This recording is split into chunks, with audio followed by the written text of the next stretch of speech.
Hoje, Bíblia na Mesa, Evangelho Sem Agrotóxico com Júlio Vertúlio. Bispo Júlio Vertúlio vai estar aqui comigo hoje e eu estou muito feliz de a gente já poder começar essa terça-feira. Hoje, que é terça-feira, dia 20 de outubro, Curitiba, 23 graus. Estou muito feliz. Meu dia já começou 8 horas da manhã, já em comunhão na igreja, com o nosso time de família ali. E eu estou muito feliz por tudo que Deus está fazendo. Hoje uma família me escreveu de São Paulo, que novamente está se mudando. Novamente uma família se mudando para Curitiba, dentro daquilo que Deus está configurando para o futuro. Eu consigo ver pessoas vindo de todos os lados do país para configurar uma igreja que ainda não existe. Eu tô muito feliz porque, na verdade, eu creio que nós estamos avançando para um próximo tempo como existência humana, né? Um pastor muito querido, amigo meu, falou assim: Cal, a igreja não vai mudar, a igreja já mudou. E essa nova realidade é a igreja que eu tô crendo, uma igreja que já mudou. E ontem eu coloquei um stories aqui de uma cachoeira e um monte de gente, mas um monte de gente perguntou: onde que é isso, Cal? Onde que é isso? Então, pessoal, adivinha? Ontem fui negociar uma franquia da Mini Fazenda no pé de uma cachoeira. Aqui próximo à região metropolitana de Curitiba, tem uma cachoeira chamada Cachoeira do Panelão.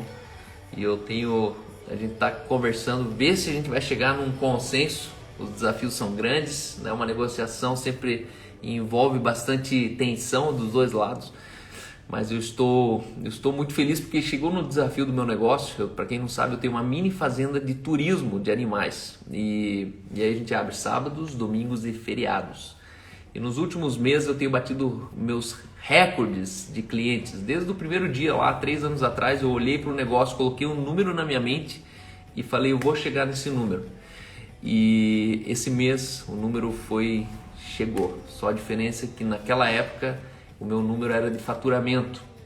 E esse mês o número bateu, na verdade, de lucro, né? O que eu sonhava que ia ser um faturamento acabou virando o meu próprio lucro. Eu estou muito feliz com isso.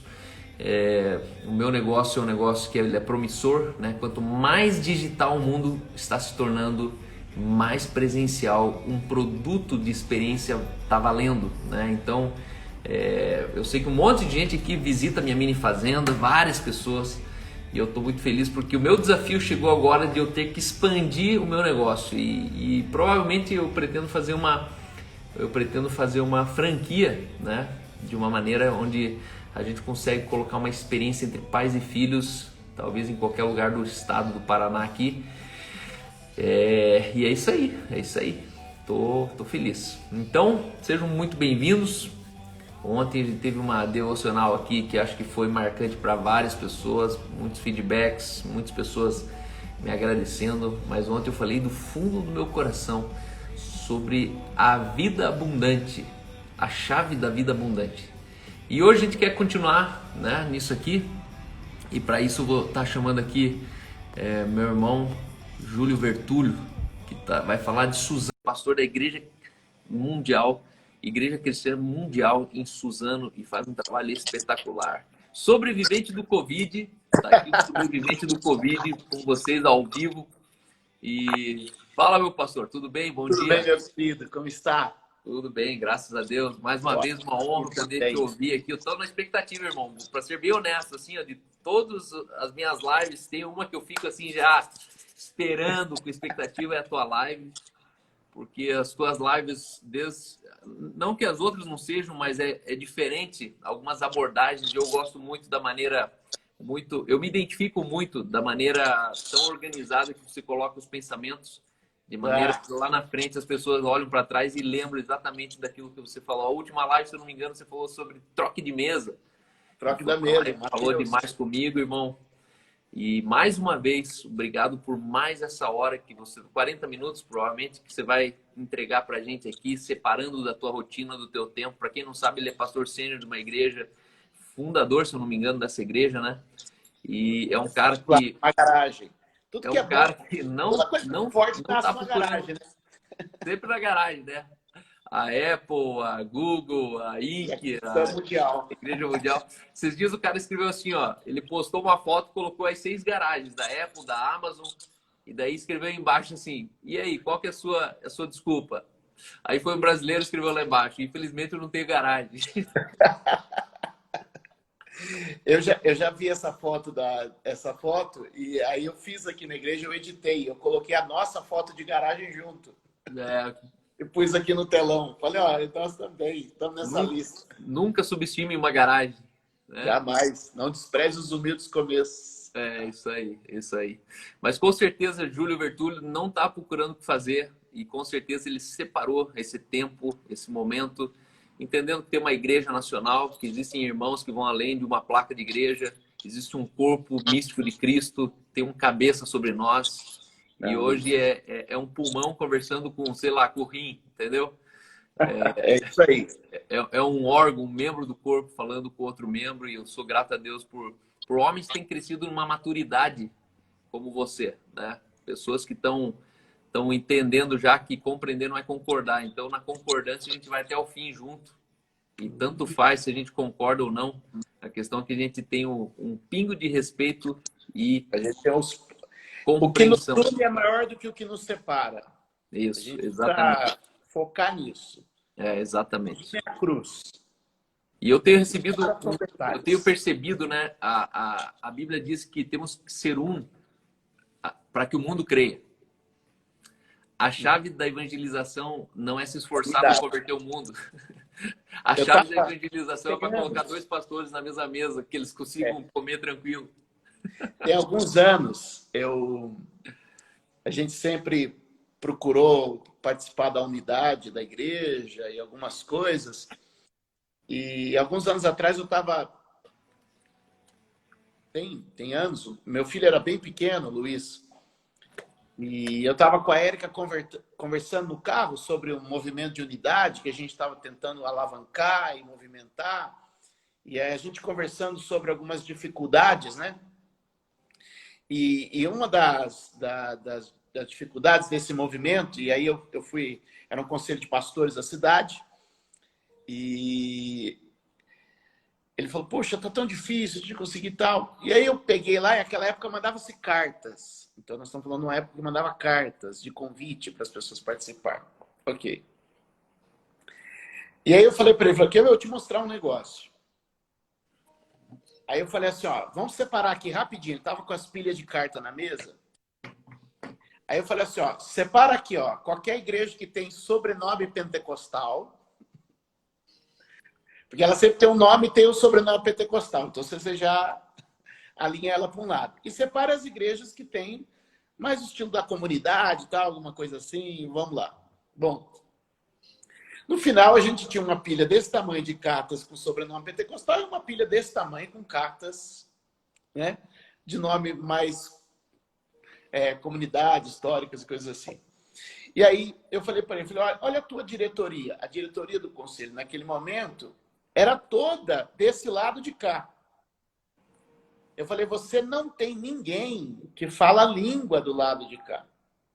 Você fecha num grupo que tem a mesma ideia, o mesmo pensamento, o mesmo argumento, o mesmo linguajar. E eu estou conversando isso com a Érica. O Luiz é pequenininho, devia ter ali 10 anos, menos talvez. Ele coloca, quando criança você tem o seu, você sabe quando a criança avança com a cabeça no vão dos 2 bancos para entrar na conversa dos pais, né? Acontece aí também? Sempre. Falta vão aqui. Tá faltando vão já. Aí ele colocou a cabeça assim e falou, pai, isso se chama etnocentrismo. Ô, louco. Aí eu falei assim, daquele dia eu achei que o boleto da escola estava valendo a pena. Né? Pai, isso se chama etnocentrismo. É quando a pessoa se fecha na sua própria cultura, se fecha, né, na sua própria etnia, no seu próprio grupo e não consegue comunicar com os outros. Isso acontece muito na igreja hoje, né? A gente se fecha dentro das nossas bolhas, dos nossos grupos e muitas vezes não consegue dialogar ou conversar com o outro. Isso empobrece a igreja demais. eu sou grato a Deus que a internet acho que contribuiu muito para a gente sair desse Sim. fenômeno social, né? O mundo mudou, né? Antes, quando a gente falava de missões transculturais, porque o que acontece? Você estava dentro de uma determinada região, dentro de uma geografia, a cultura era muito assemelhada naquela geografia. Uhum. Agora, hoje, por exemplo, eu vou te falar, o meu prédio onde eu, Júlio, moro, no centro de Suzano, o meu prédio é transcultural. O meu prédio é um terço chinês, um terço japonês e um terço, né, brasileiro, vamos assim dizer. Então, o meu prédio tem uma missão transcultural ali. Uhum. Precisa ter alguém para pregar em japonês, alguém para pregar em chinês e alguém para pregar em português. Uhum. É um terço. Então, hoje, numa rua, você tem etnias diferentes. Então, hoje, a geografia já não nos isola mais, né? Hoje, dentro da própria geografia, você tem múltiplas culturas. Muito bom. E o evangelho vai crescendo, vai avançando com isso aí. Eu creio que o caminho inverso da torre de Babel, né? Exatamente. Separou e a gente está voltando no êxodo para a unidade do que interessa, na verdade, né? Mas é isso aí. Muito obrigado. Então, pessoal, com vocês, mais um Bíblia na Mesa, com o Evangelho Sem Agrotóxico, com o Júlio Vertúlio. Fica à vontade aí, meu irmão. Vamos lá, então. Bom, separei um trecho aqui hoje das Escrituras para a gente caminhar, lembrando dos patriarcas da fé. Deixa eu falar um pouquinho sobre essas três famílias e vou concentrar na família de Isaac e Rebeca. Bom, o pessoal que gosta de anotar, você falou, né, que eu sou meio sistemático na teologia. Então, se o pessoal quiser anotar, olha só, vamos pensar. Eu estou anotando aqui. Abraão e Sara, Isaac e Rebeca, Jacó e Raquel. São os três casais, né, da linhagem patriarcal da fé. Então, Abraão e Sara, Isaac e Rebeca, Jacó e Raquel. É curioso que Deus chame para criar a maior família do mundo 3 gerações de ventres estéreis. 3 casais estéreis são chamados para estabelecer a maior família do mundo.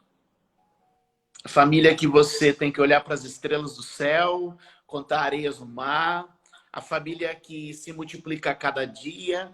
Uma família que não precisa de 9 meses para gerar um filho, basta um sermão. É uma família que se multiplica poderosamente, mas as 3 primeiras gerações são gerações de casais estéreis. E aí, o que é isso? É aquela chamada incompatível com a capacidade. É o Deus que chama quem não é. É o Deus que chama quem está fora do padrão. Quem não tem posição, nem origem. É o Deus que está chamando gente para fazer algo que é impossível para a pessoa. E é por isso que eu tenho falado para as pessoas, se o sonho é grande demais para você, se o sonho está muito além do que você pode crer que é de Deus. Meu Deus. Porque Deus investe naquilo que no final ele vai ser glorificado. Deus divide tudo com a gente, cara. Seu poder, seu amor, sua riqueza, mas tem uma coisa que ele não divide. A minha glória eu não divido com ninguém. Ou seja, que Deus está dizendo é o seguinte, eu pego quem não pode para que no final, quando acontecer, todo mundo vai saber. Foi Deus que fez. É de Deus. Então a assinatura de Deus está no impossível, a assinatura de Deus está no improvável, a assinatura de Deus está no impotente, no incapaz. Porque o poder de Deus só pode se aperfeiçoar onde há uma fraqueza. O poder de Deus vai preencher os vácuos de fraqueza da minha vida.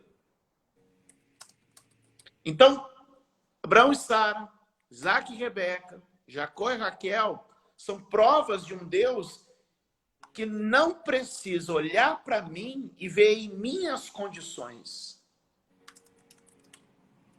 De um Deus que gosta de mostrar sua grandeza através da nossa fraqueza. Então, hoje, quando a gente corre para demonstrar força, a gente deveria correr para expor fraqueza. Porque é na exposição da nossa fraqueza que a glória de Deus se manifesta.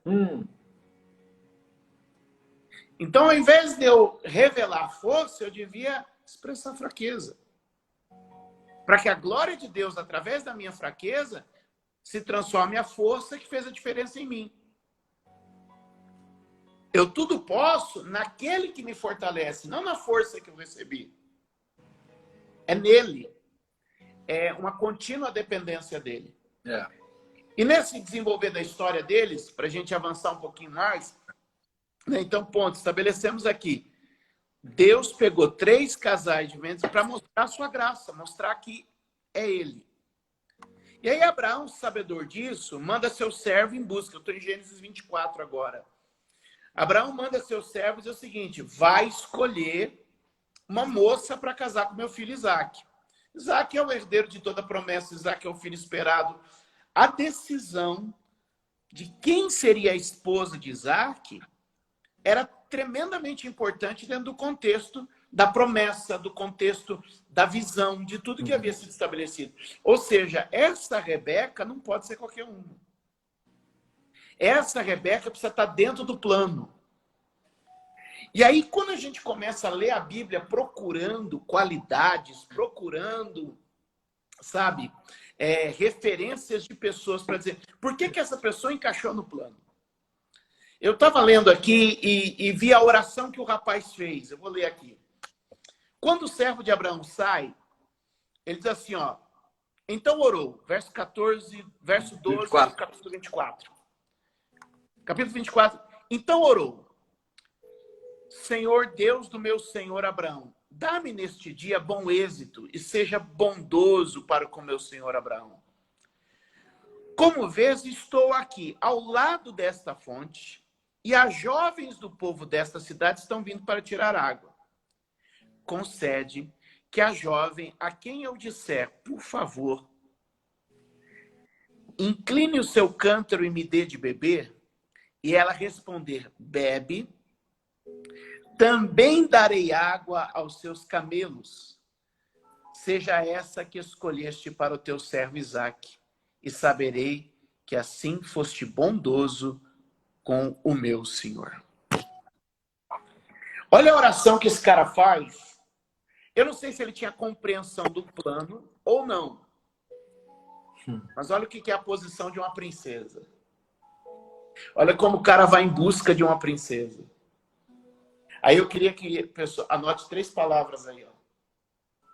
Serviço, generosidade e destino.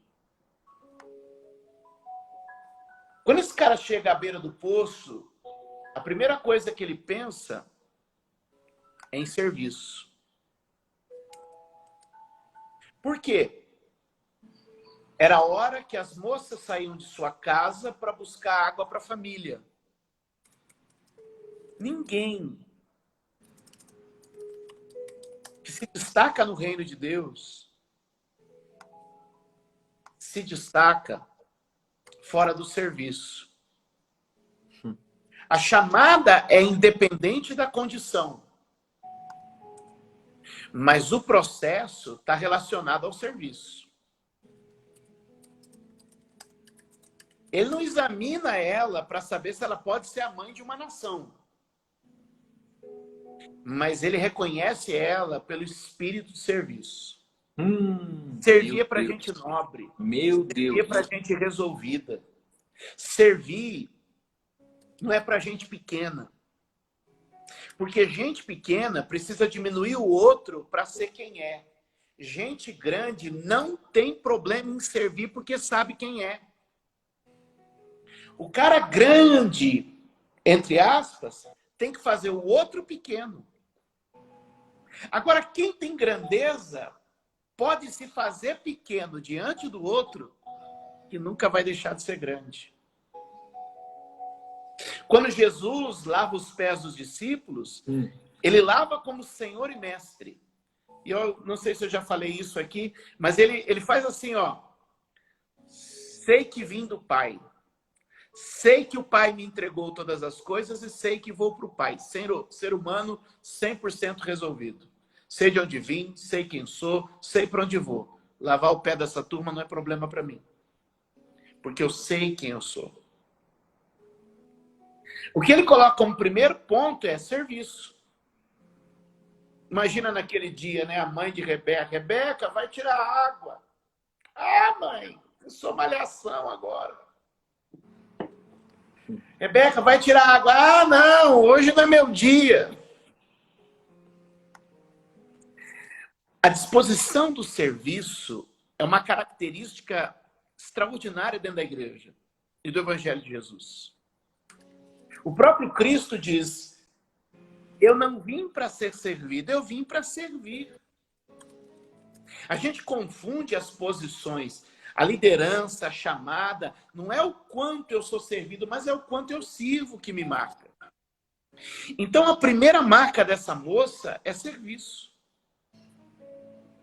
Ele olha e fala assim, ó, quando eu pedir, por favor, inclina o teu cântaro para beber água, então eu estou falando de uma moça que sai de casa para buscar água para a família. E que serve o estranho com um copo d'água. Mas aí ele vai longe e diz assim, mas também, quando eu pedir a ela água, que ela ofereça água aos meus camelos. Aí eu já penso o seguinte, cara, cada camelo bebe uns 100 litros d'água. O cara tinha ido com 10 camelos. 100 litros vezes 10 é 1.000 litros d'água. Cara, puxa isso. E segundo algumas versões apócrifas, a bomba do poço estava quebrada naquele dia.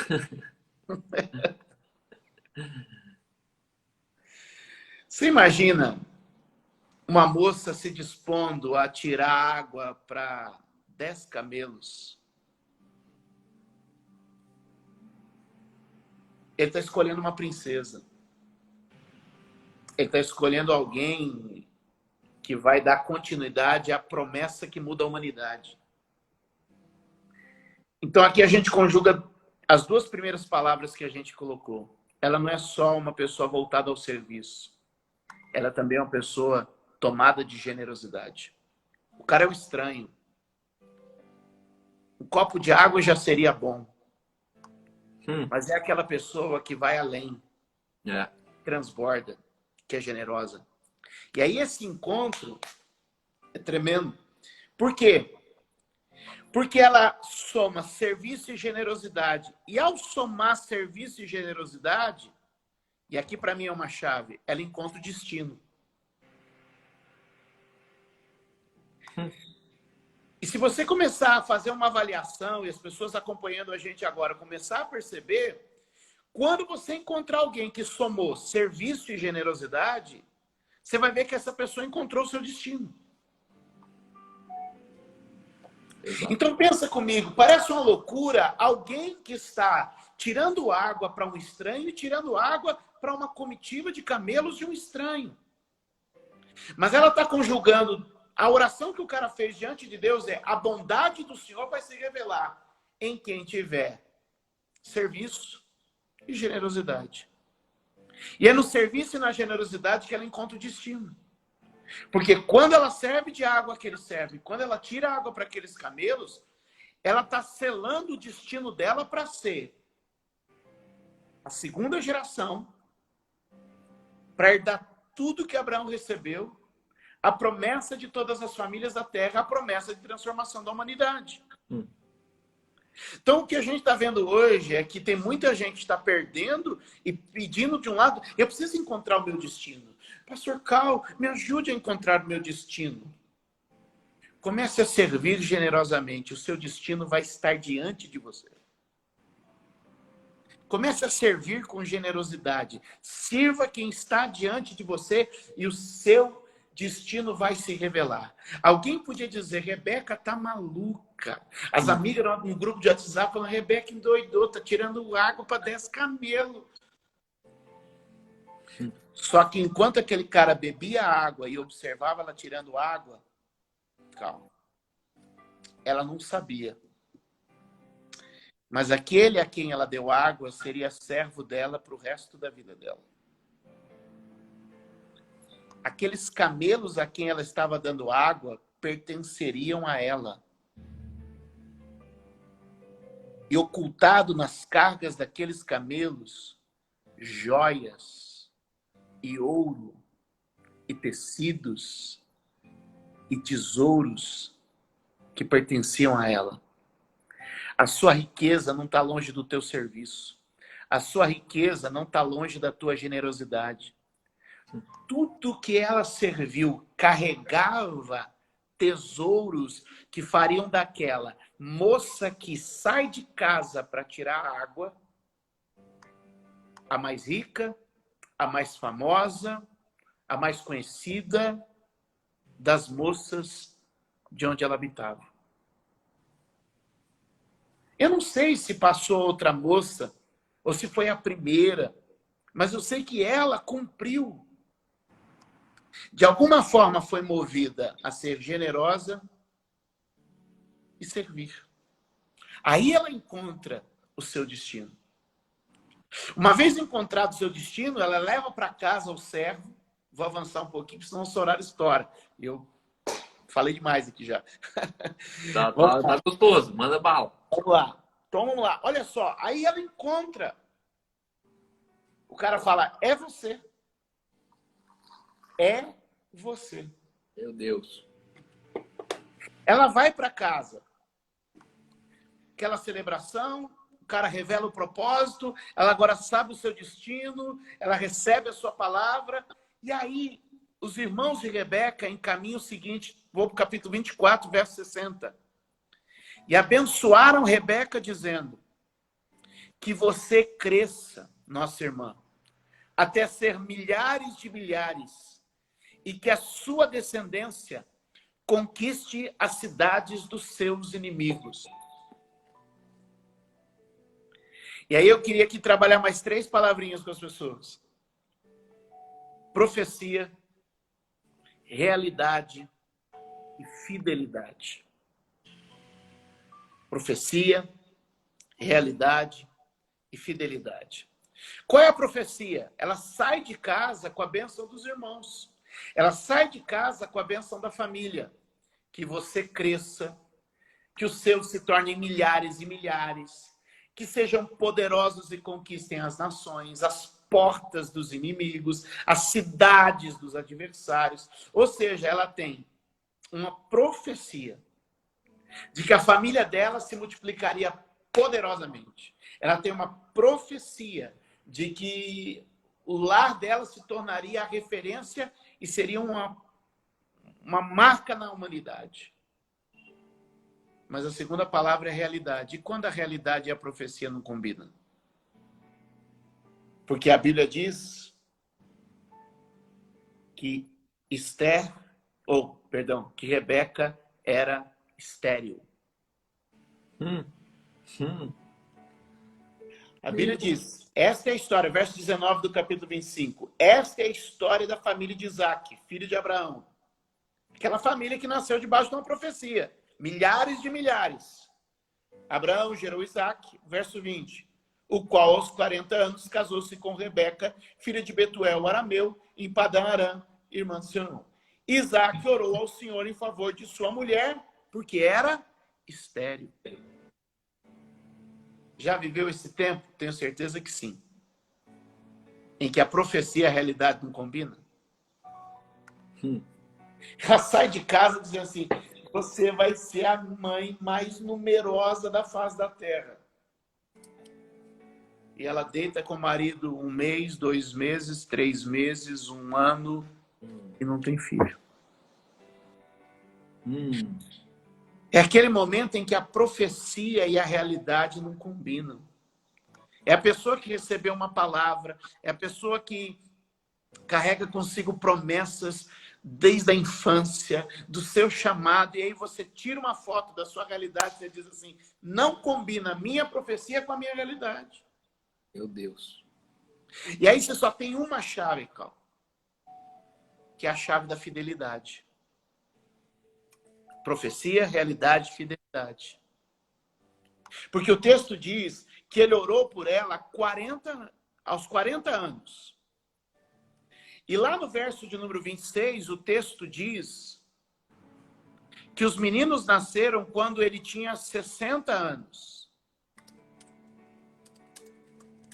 Então, aqui, esse ponto do verso de número 21, ele cobre um período de 20 anos. Ele cobre um período de 20 anos. Foram 20 anos de uma realidade discordando de uma profecia. Foram 20 anos de uma realidade conflitando com uma profecia. Mas o que me encanta nesse casal, e por isso dos três eu peguei eles, é uma marca. Fidelidade. Uau. E não só foi fidelidade em oração. Por quê? Quando Abraão e Sara estão diante da esterilidade, eles buscam um ventre alternativo. Quando Jacó e Raquel estão diante da esterilidade, eles buscam um ventre alternativo. Eles buscam a barriga de aluguel, vamos dizer assim. Eles buscam um ventre alternativo. Abraão vai procurar uma serva. Jacó vai procurar uma serva junto. Mas Isaac e Rebeca permanecem 20 anos. Por que eu destaco esses dois? Porque, mesmo tendo o exemplo de Abraão, que buscou um ventre alternativo, a Bíblia mostra que esses dois permaneceram 20 anos na oração. 20 anos na fé. 20 anos sem buscar uma saída artificial, alternativa. Então, quando a profecia e a realidade chocam, a nossa resposta deve ser a fidelidade. Eles permanecem fiéis. E uma coisa interessante, eles permanecem fiéis até que depois de 20 anos o ventre abre, a madre abre. E aí uma coisa estranha acontece, que a gente não tem notícia no texto ao redor. Ela tem uma gravidez ímpar. O texto mostra que ela procura informações ao seu redor sobre o que acontece com ela. Porque a gravidez dela não é comum. Ela vai para uma tia, ela conversa com uma vizinha mais velha, ela circunda a volta dela e ela não encontra a resposta para a gravidez dela. O único que responde o que acontece com a gravidez dela é o Senhor. Que diz para ela, dentro de você tem mais que um. Tem dois.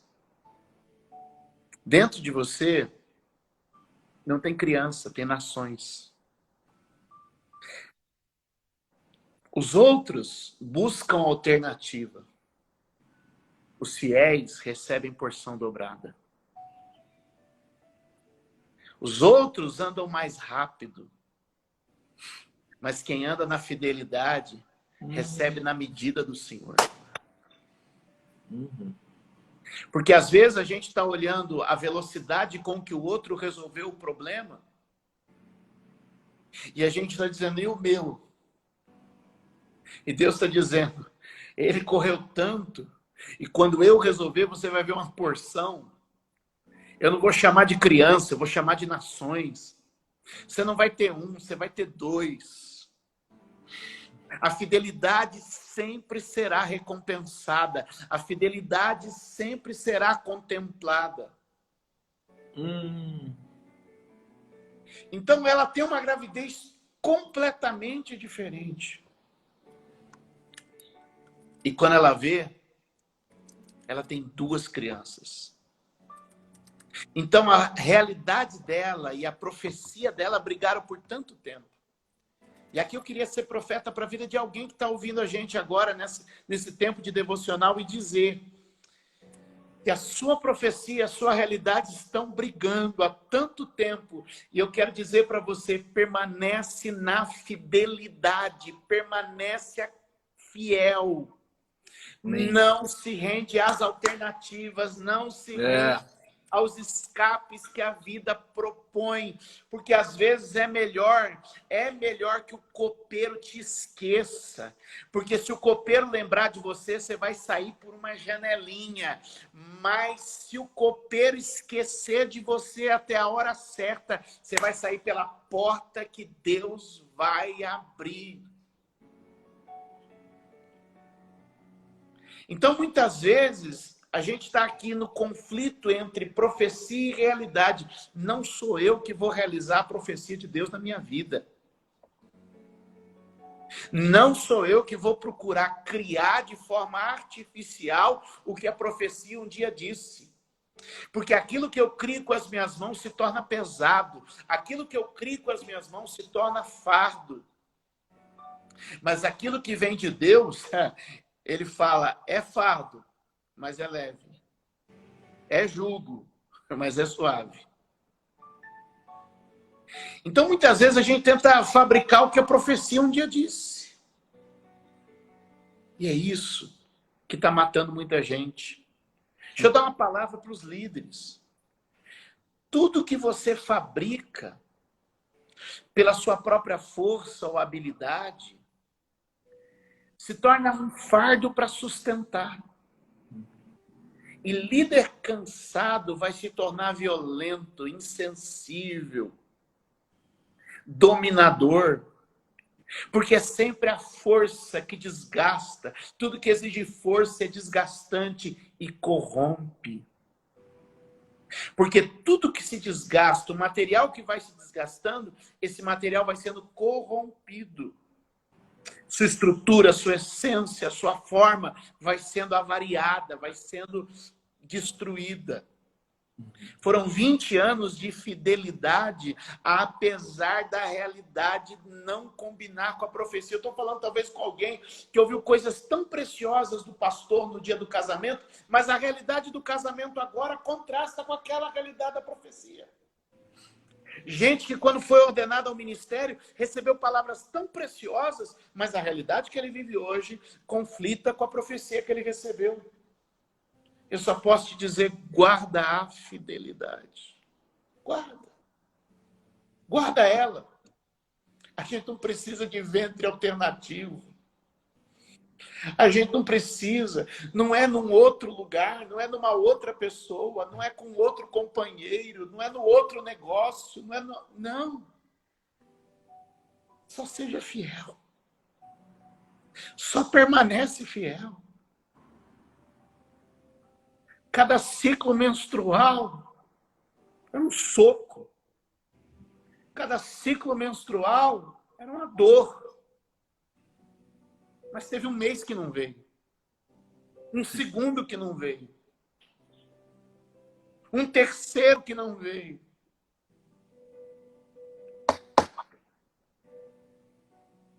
E aí quando ela diz assim, engravidei, mas não sou normal. E é claro que não vai ser normal, porque quando vem de Deus, vem completo, vem pleno, vem absoluto. E eu sei que isso é tremendo da parte de Deus.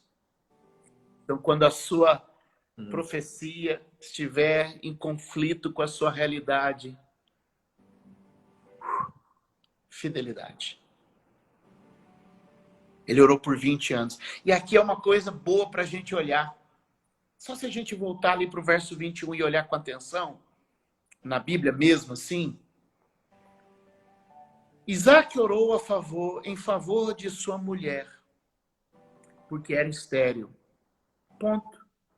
O Senhor respondeu a sua oração e sua mulher engravidou.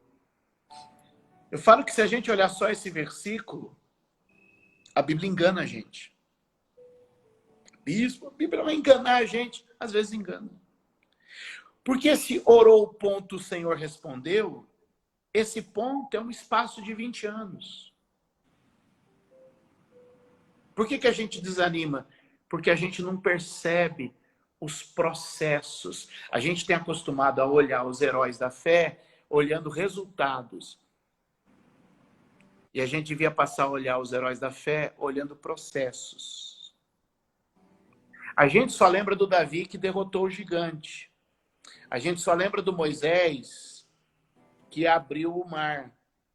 Porque a gente olha resultado e aí a gente começa a medir e falar o seguinte. E a Bíblia está dizendo, eu não quero que você olhe para o resultado é meu, eu quero que você olhe para ele no processo. Se eles estão aqui para ser exemplo, não é exemplo de resultado, é exemplo de processo. Porque o resultado vem de Deus. Então a história deles está ali para revelar o processo. E muitas vezes é por não atentar para o processo que a gente está cheio de pessoas que decepcionaram com a fé. Por quê? Porque eu olho o cara que matou o gigante, mas eu não olho o cara que levou marmita para os irmãos. Eu olho o cara que matou o gigante, mas eu não olho o cara que estava no pasto dia após dia sem que nada acontecesse, olhando a ovelha comer. E é esse espírito que a gente precisa captar das Escrituras. Ele orou e o Senhor respondeu. Mas entre esse orou e respondeu, tem 20 anos. Tem 20 anos. E aí, muitas vezes os ciclos da vida, a gente vai passando. Se a gente pular lá para o capítulo de número 26,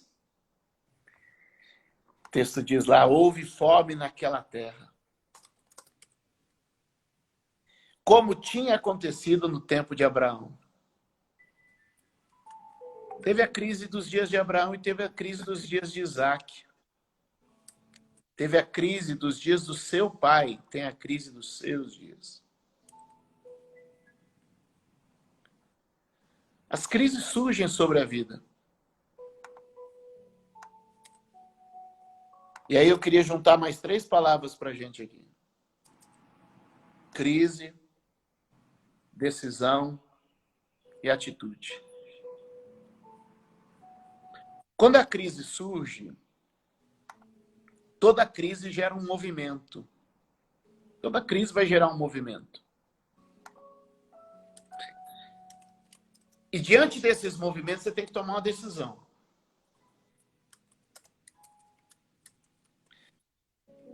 Crise, todo mundo corre para o Egito. Crise, todo mundo desce para o Egito. Qual é o movimento? Vamos para o Egito. A economia do Egito está boa, tem emprego no Egito, tem negócio no Egito, tem comida no Egito, vamos para o Egito. E, de certa forma, a nuance do texto dá que Isaac é influenciado pelo movimento. E é natural. Você é pai, eu sou pai. Tem família. Crise. Tem movimento. A gente é influenciado pelos movimentos. É natural que a gente seja influenciado pelos movimentos. Eu não estou dizendo aqui que nós estamos falando de super crentes. Não, nós estamos falando de gente como a gente, lidando no dia a dia, tendo que pôr pão na mesa. O sol nascendo para o justo e para o injusto. Sabe, as coisas acontecendo no mundo. E ele fica influenciado. Todo mundo está descendo para o Egito, vou também. Até que ele ouve a voz de Deus. E essa é a questão. Os movimentos criam influência em nós. Mas a gente tem que ter o nosso tempo para ouvir a voz de Deus e deixar que a voz de Deus seja a decisão. Porque a voz vem e fala, não desça. O não de Deus... O não de Deus pode te prosperar mais do que 1000 sim do homem. Um não de Deus, a gente pensa, a gente hoje está treinado com pais que não falam não para os seus filhos, né? E a gente quer transportar para Deus a imagem desses pais humanos. Um não de Deus pode me levar mais longe do que muito sim. Um não de Deus pode me colocar na posição que vai me fazer o homem mais próspero da terra. Isaac não se tornou o homem mais próspero da terra com um sim de Deus. Ele se torna o homem mais próspero da terra com um não de Deus. Não desças ao Egito. Fica nesta terra mais um pouco. É bom essa palavra mais um pouco, sabe por quê? Ele destaca ali no verso 2, fica nessa terra mais um pouco. Por quê? Porque toda crise é transitória. Toda crise é passageira. É pouco. É pouco. O que a gente passa agora é pouco, perto do que está para ser revelado. Então você tem que entender que esse momento é o pouco. E às vezes você está comprometendo uma história inteira, uma vida inteira, por causa do período da crise. Então, veio crise, você vai ter que tomar decisão. E você vai ter que tomar decisão pensando, dizendo, isso é o pouco, eu não vou comprometer. Porque olha só a diferença entre Jacó e Esaú. Você segue lendo as escrituras, Deus tem uma birra com Esaú que não dá. Olha, quando chega para falar de Esaú, Deus, cara, esse cara não me desce. Deus. Agora olha comigo. Qual que é a questão de Esaú? Esaú está com uma fome. E tem um prato de comida. Ele troca por causa da dor do momento, da necessidade do momento, da carência do momento, da crise do momento. A herança, o futuro, o destino.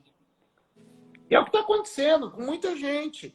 Por causa da crise agora do momento, e a gente está vivendo 2020, teve a crise de Abraão, teve a crise de Isaac, tem a nossa crise desse ano. Aquele era o ano da fome, aquele era o ano do Covid lá. E por causa de algo passageiro, tem gente tomando decisão definitiva.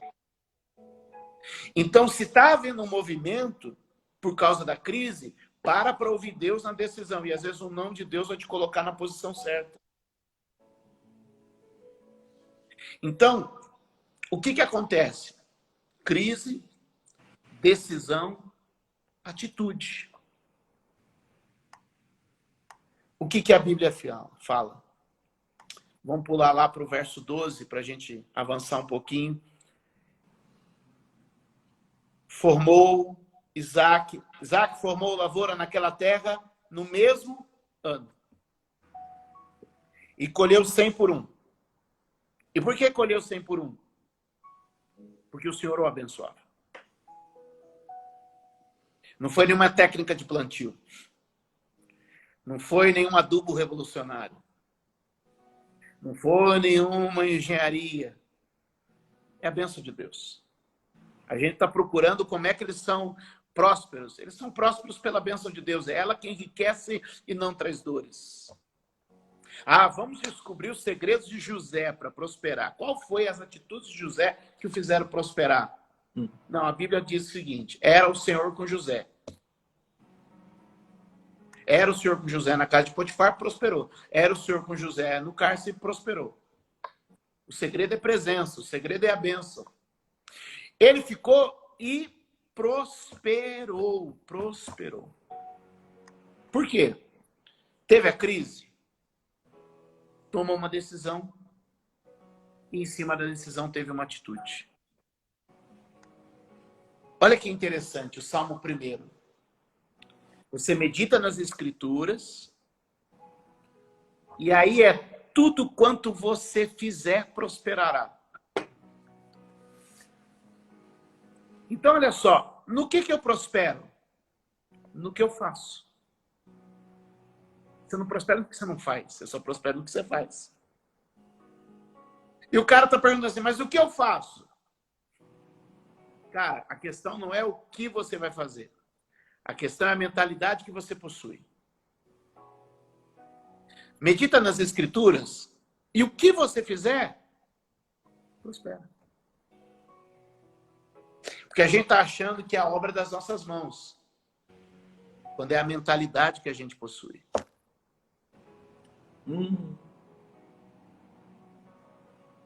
Então, ele trabalha naquele tempo e o Senhor o abençoa. E prospera até que ele se torne um homem poderosíssimo. Ao ponto de ser expulso. Tem mais 5 minutos? Bora. Acelera. Pode ficar à vontade. Tem lugar que você não cabe. Às vezes você está entrando em crise. Você está dizendo, eu não sou aceito. E a questão não é que você não é aceito. Você não cabe. Meu Deus. Ele começa a crescer e o cara fala assim, ó, você é grande demais para estar aqui. E você vai ser expulso daqui. Esse expulsar, muitas vezes vai colocar você no privilégio, que você não tem noção. Eu tô te falando de um cara, tô aqui, ó. Eu fui demitido de uma igreja. Há 18 anos atrás, eu fui mandado embora. Eu fui demitido.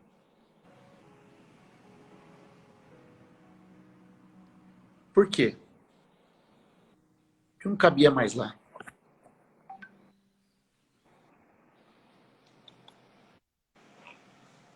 Há 18 anos atrás, eu era pastor de uma... 19, né? 19 para 18. Eu era pastor de uma catedral de vidro que eu tinha 25 anos. 25 anos. Então, eu tinha 25 anos. Com 25 anos, eu era pastor de uma catedral de vidro que pastores vão sonhar a vida toda e a maioria não vai chegar lá. No domingo, eu era pastor de uma catedral de vidro. Na terça-feira, eu era o pregador de uma garagem. No domingo, eu estava num lugar que todo mundo parava para tirar foto, que congestionava quando o culto começava e quando o culto acabava. E na terça-feira, as páginas da minha Bíblia estavam enrugadas, porque dentro da garagem, o espaço que sobrou para ficar o púlpito, não tinha teto. Chovia. E a garoa enrugou as páginas da minha Bíblia.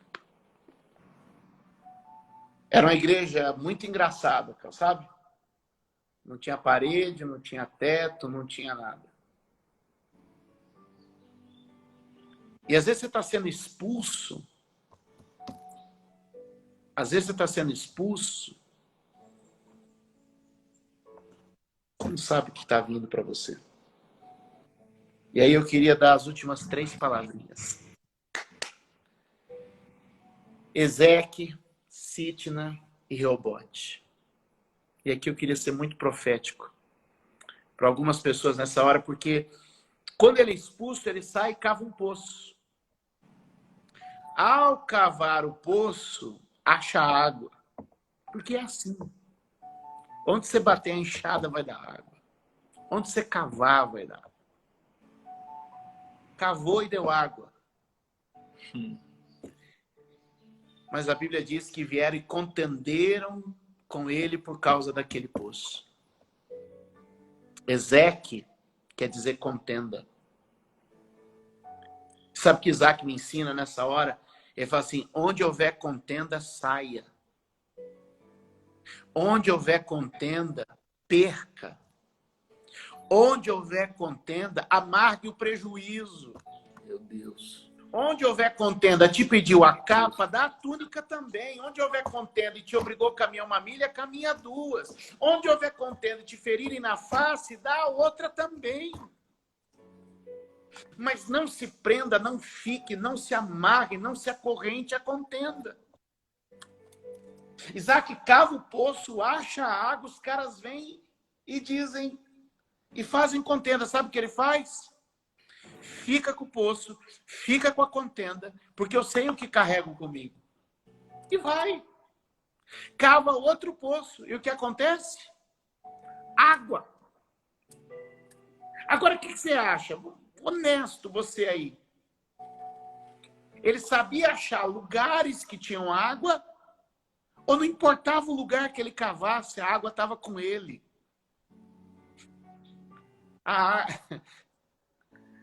Para nós, a água é viva. E ele cava o poço. O que acontece? De novo. De novo. De novo os caras vêm, de novo os caras criam problema, de novo vão para cima dele. E nessa hora, o coração da gente é tentado pelo ódio, pelo rancor. Porque você teve uma atitude nobre e cristã da primeira vez e agora você é provocado de novo. E aí vem Sitna, que é o segundo poço. Sitna quer dizer ódio. Sitna quer dizer ódio. E eu estou falando com gente que estão provocando ódio em você. Provocando ódio. Porque foi essa provocação que Isaac recebeu. Ele recebeu uma provocação de ódio. E o que ele fez?